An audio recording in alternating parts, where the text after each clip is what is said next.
What I've got going on right now, I'm doing a leak search and repair on a split system. Air handlers in the inside. I already well, my H10 leak checked it, couldn't find anything. What do you think? I might find a leak out here after I completely disassembled the shroud, looked at the coils, came over here to the caps. They're kind of finger tight. There you go. So, real important to lock those down. And go over here to the suction side.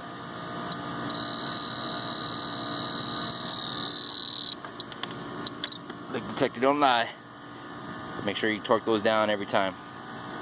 Otherwise, you're gonna have a leak.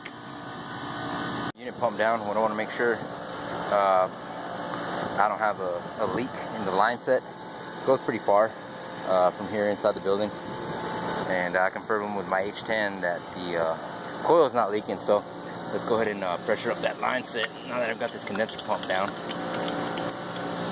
Float into the high side. Oh, it helps with the regulators on them. There it goes. Okay. So I'm going through the liquid side, going through the coil, coming back out the suction, and I got my pressure starting to rise. I'm starting to get it back over here. That's good. That way I also know I don't have a problem with my TXV. Or my piston, rather. I know there's no restriction because I'm getting it back on the low side from the liquid. So we'll just put some pressure on that line set and let it stand for a while. Make sure I don't have any leaks. I'll mark it off once I'm done here. Man, I'm sweating like hell because it's 102 today, about middle of the afternoon. It's a hot one. Primarily why I'm a controls guy. 103 degrees, 103.8, 103.6. That's hot. Spare parts. This is an old from a condensing unit. I just use it as a heat shield. I'm gonna get to work on this. Cooked in there. I was bleeding a little bit of nitrogen pressure through. Just enough to displace the oxygen inside the system. You don't want to have just air, because you're gonna get the that black soot, oxidation in the line. Eventually that'll get trapped somewhere along the line, but like I said, we got that cooked in. Good thing to remember, if you got a little, you got 2 humps on the bottom, that's no good. You know you got a leak. You just need a single hump, and well, less amount of material the better, but I think those ones look pretty good. 3/8 line, no biggie.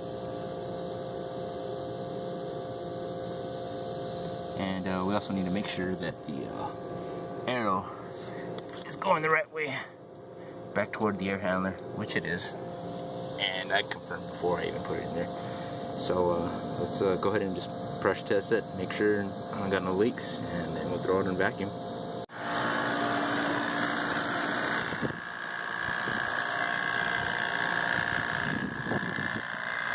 Alright, before you go hooking up one of these quick connect plugs, this one I made out of just a piece of extension cord. This is 3-phase. Make sure you test all 3 legs, see what you're getting. You don't want to get anything over 120, otherwise you're going to blow up your equipment you're hooking up to.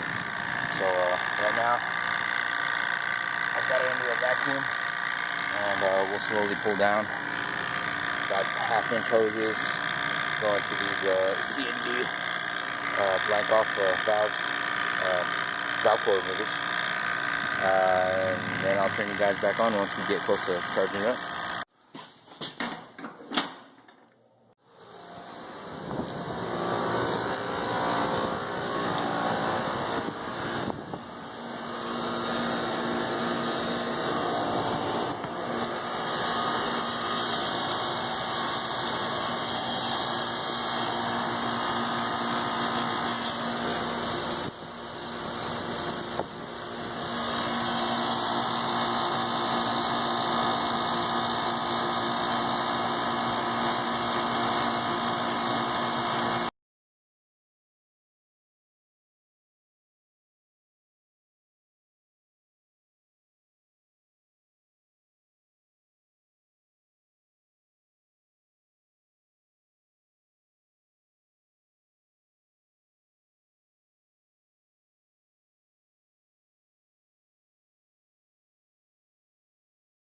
Finished up, got everything going, cooling. It just got really hot to kind of film everything, but the fixed orifice, charged it to 18 degrees superheat.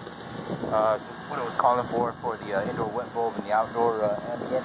Got everything going, everything's good.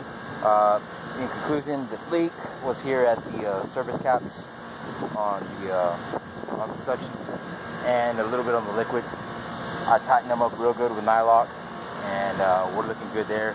If they don't stop the leak with nylock or the leak lock, any kind of sealant like that, all thing you do is just replace the service valves. That's it. But in this case, we were able to get through without it, without having to replace them. And that's it. We're good to go. Going home. Gear 30.